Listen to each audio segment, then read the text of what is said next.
Gravando? Então, boa noite, gente. Desculpa a gente não estar presente na aula hoje. Nossa, eu tô falando como se a gente estivesse no dia, não tem problema. Então, mas a gente vai apresentar o nosso artigo por aqui. O tema do nosso artigo é sobre priming subliminar e ele é dividido em 3 experimentos. Antes de eu começar a falar dos experimentos e dos pontos que o professor pediu pra gente passar, a Mari vai dar uma aulinha sobre priming subliminar pra gente, porque é um conceito um pouquinho complicado. Oi, pessoal. A gente vai tentar compartilhar com vocês o que foi nossa compreensão um pouquinho de priming subliminar, tá? Priming seria essa impressão, a gente poderia fazer uma analogia, uma tentativa de tradução como se fosse uma impressão, a sugestão que a gente conseguiria fazer para as pessoas, tá? Uma forma de reforçar mais ou menos uma marca, uma ideia, algo nesse sentido, tá? Um pouquinho acima do nudge. Normalmente não é traduzido, é muito utilizado como priming mesmo, esse conceito. E aqui no artigo que nós lemos e que a gente vai conseguir compartilhar um pouquinho mais um detalhe a seguir com vocês, ele é um pouquinho mais complexo porque ele entra numa discussão de psicologia, num conceito de subliminar. Ou seja, o priming, é essa impressão que é feita, uma sugestão que é feita para as pessoas, mas de uma forma não consciente. Então ela está no subliminar, abaixo da consciência delas. Então esse artigo, ele visa compreender, né, a variável independente que é trabalhada em todos os experimentos, visa compreender como que algumas mensagens, algumas sugestões passadas de forma subliminar, ou seja, por exemplo, flashes de palavras de forma subliminar durante o experimento em cima dos objetos de estudo, né, dos estudantes, conseguem induzir ou gerir efeito de persuasão em cima dos estudantes, tá bom? Então, esse é um pouquinho o objeto de estudo. A seguir, a gente vai falar aqui mais dos experimentos. Contigo, Aninha. Tá. Bom, então só para começar, a hipótese do pessoal que fez o estudo é que o priming subliminar, que a Mari acabou de explicar, ele só vai ter eficácia se a pessoa já tiver o sentimento dentro dela. Então, por exemplo, se eu colocar uma mensagem subliminar sobre sede e água, com mensagens com água, sede, só vai funcionar se a pessoa tiver com sede já. Então, não é em todos os casos que vai funcionar. Essa é a hipótese levantada pelo pessoal. Então, desculpa te interromper. Pode falar. E para isso dar certo, não basta só mensagem subliminar. Tem que ter uma motivação também pela pessoa que está recebendo aqueles incentivos. Né? Até para contextualizar o porquê que surgiu essa discussão do ter uma motivação por trás desse priming, para o priming fazer efeito. Uma das primeiras discussões que tiveram sobre mensagem subliminar, acho que todo mundo já deve ter ouvido falar, pelo menos de mensagem subliminar, ocorreu nos anos 50 e 60 nos Estados Unidos. Um publicitário, durante a apresentação de um filme, colocou: beba Coca-Cola, compre pipoca. Alguns flashes durante o vídeo, ele falou que isso aumentou em não sei quantos % as vendas. Anos depois, replicaram o estudo e viram que essa correlação não era muito clara, que não tinha um efeito muito, muito visível. E começaram uma discussão sobre essa balela a respeito da mensagem subliminar.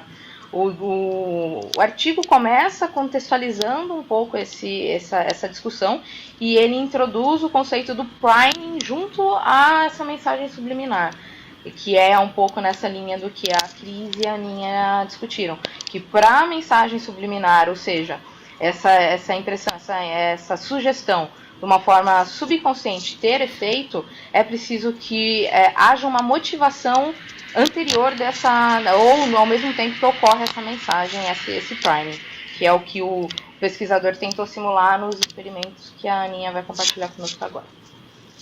Só para vocês terem uma ideia, a mensagem subliminar nos experimentos, ela fica 16 milissegundos numa tela de computador. Então é muito, muito, muito rápido mesmo. A metodologia escolhida por ele, a gente interpretou como uma série de experimentos evolutivos. ele começa com um levantamento, ele faz um levantamento referencial teórico, uma meta-análise, e ele começa com um experimento com um escopo menor, que ele vai visar e analisar o impacto e eficácia apenas do prime subliminar, sem colocar nenhuma propaganda e nem nada depois. No segundo experimento, ele usa a mesma base que ele fez no primeiro experimento, mas depois ele coloca uma propaganda logo depois do prime, para ver se vai ter efeito na escolha do produto. E o terceiro experimento, ele muda o sentimento que ele usou nos outros dois experimentos. Então, para contextualizar um pouco mais, o 1 e o 2 é feito com sede. Então, eu vou explicar como que foi dividido o primeiro experimento, só para vocês entenderem um pouco mais. Ele é a gente achou bem complexo esse experimento, porque ele tem uma cadeia de coisas, e cada experimento em si também não é muito simples. Então, o primeiro experimento, ele fala para alguns estudantes que eles vão ter que fazer uma análise de sabor de bebidas e comidas. E ele fala que esses estudantes têm que ficar pelo menos 3 horas sem ingerir nada. Com isso, ele quer ter uma certa noção de que essas pessoas vão estar minimamente com sede. Aí, o que ele faz? Ele faz 3 etapas de controle do quanto as pessoas estão com sede ou não. Então, elas chegam e preenchem um formulário de humor. Então, como você está se sentindo hoje? Que no meio dessas perguntas tem uma pergunta explícita sobre a sede dessas pessoas. Depois disso, cada um dos estudantes é escolhido, não, eles têm que comer 2 cookies, e aqui já tem uma divisão de grupo. Depois disso, metade dos estudantes não bebem nada antes. E aqui é feita uma segunda pesquisa. Uma pesquisa a mesma pesquisa que foi feita primeiro. Aí vem a parte onde vai ser induzido o priming. Como que ele coloca esse priming? Ele faz um teste que ele chama de... Deixa eu pegar aqui o nome em inglês. Lexical Decision Test. É um LDT. O que é esse teste? Ele joga na tela do computador palavras ou letras juntas e a pessoa tem que responder de forma rápida se aquilo é uma palavra ou não. No meio dessas palavras que estão sendo jogadas, ele vai jogar o priming. E ele faz 2 tipos de priming. Ele faz um priming que ele chama de priming... que ele fala que é o priming thirsty, que é o priming da sede, que ele põe palavras relacionadas a isso. Então ele coloca dry e thirsty, que no nosso caso seria sede e seco, e o priming neutro, com palavras que não tem nada a ver, que ele usa pirata e ganhou. E para ver se isso vai ter uma diferença depois no quanto a pessoa ingere de líquido. Depois dele fazer esse LDT, é feita pela última vez a pesquisa. Por que essa pesquisa aqui é muito importante? Porque se desse uma diferença estatística muito grande do nível de sede da segunda pesquisa e da terceira pesquisa, ele inviabilizaria a pesquisa dele. Por quê? Porque as pessoas teriam percebido o priming. Imagina, é aquele negócio de quando você está com vontade de fazer xixi e alguém fica com na sua cabeça. Se a pessoa percebesse que está sendo jogado um monte de palavras relacionadas à sede, isso induziria a sede dela. Então, em nenhum dos 3 experimentos teve uma diferença estatística nessa avaliação. E depois disso, como que acaba o primeiro experimento, as pessoas elas são induzidas a tomar 2 bebidas, que são 2 bebidas com bastante açúcar, que ele fala que é para não matar a sede. E aí, quando o experimentador está saindo ele fala, agora a pesquisa acabou, você pode ir embora, você pode beber quanto mais você quiser dessas bebidas. O que ele vai analisar como variável dependente nesse primeiro experimento é o quanto essas pessoas tomaram de bebida a mais. Então, ele vai ter a variável dependente, que é o quanto tomou de bebida, e uma das variáveis independentes é o priming. Se foi um priming neutro ou se foi um priming relacionado à sede. E aí, ele faz a análise com base nisso. No primeiro caso, deu uma grande diferença. Então, quem recebeu o priming relacionado à sede bebeu mais estatisticamente do que quem não recebeu esse priming, e aí ele decompôs. Ele vai ver quem dessas pessoas falou que estava com sede. Então, quem declarou na pesquisinha, estou com sede, e recebeu o priming funcionou. Para quem falou que não estava com sede, o priming não teve nenhum efeito. Então, comprova a hipótese dele que ele estava falando, que você precisa ter a motivação. Eu não vou entrar muito no detalhe do segundo e do terceiro experimento, porque eles são derivações, mas só para vocês entenderem. No segundo, essa última parte, que ele, ao invés de ele tomar a bebida, ele coloca uma propaganda. Uma propaganda de 2 isotônicos. Um isotônico em que a mensagem da propaganda é de mate sua sede, e o outro que a mensagem é somos um isotônico ótimo, qualquer coisa assim. Ele queria ver se, por ele ter colocado palavras relacionadas à sede, esse primeiro isotônico ia ter uma escolha maior. E as pessoas iam escolher mais dele. E no terceiro caso, ele faz um experimento muito parecido com esse segundo, só que o objeto de estudo não é mais a sede, é o quanto você está triste. Aqui eu confesso que nós três achamos um pouco mais difícil, tanto a compreensão quanto o próprio objeto de estudo, por ser um sentimento menos palpável. A sede, você está com sede, você bebe água, você sabe que você estava com sede. Ele vai avaliar a tristeza, o quão triste você está, se você tão que você está de encontrar outra pessoa depois do experimento. Então, é mais ou menos nesse sentido.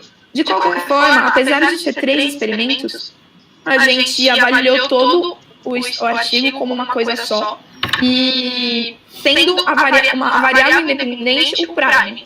E em cada um dos mini estudos que ele fez, variáveis dependentes diferentes. Então, ele queria comprovar que o prime, sendo uma das variáveis independentes, ele conseguiria surtir efeito em uma variável dependente qualquer, que foi, num caso, sede e no outro, tristeza. Acho que, em relação ao estudo, é mais ou menos isso. Eu acho que é um estudo complicado, não sei se ficou simples. E acho que, de pontos positivos, ele conseguiu chegar no resultado que ele esperava, então ele não rejeitou a hipótese dele. Nos 3 estudos, a hipótese que ele colocou foi aceita, que é a de quando você está motivado, o priming tem uma influência maior. E aí, de crítica, acho que muito do que a gente falou é da replicabilidade disso na vida real. O quanto que ele vai conseguir tirar esse experimento do laboratório num grupo controlado e conseguir passar isso para a vida real e colocar isso realmente em propagandas, e acho que é isso. Mais alguma coisa? Assim, ali ele estava, como a Aninha já falou, um controle bem maior, laboratório e tudo mais. A área também posicionou uma hora que ele tinha uma grande carga bibliográfica por trás, né? Então ele conseguiu embasar tudo que ele já pensava. Então foi uma construção mesmo disso.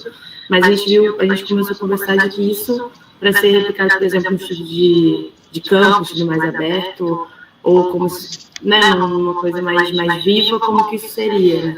E teve também a parte das pesquisas, os ratings, né, que eles falam daquela escala de humor também, que aquilo foi um meio de controle que ele usou também. Mas como que seria isso fora do laboratório, né? De um jeito maior, sabe?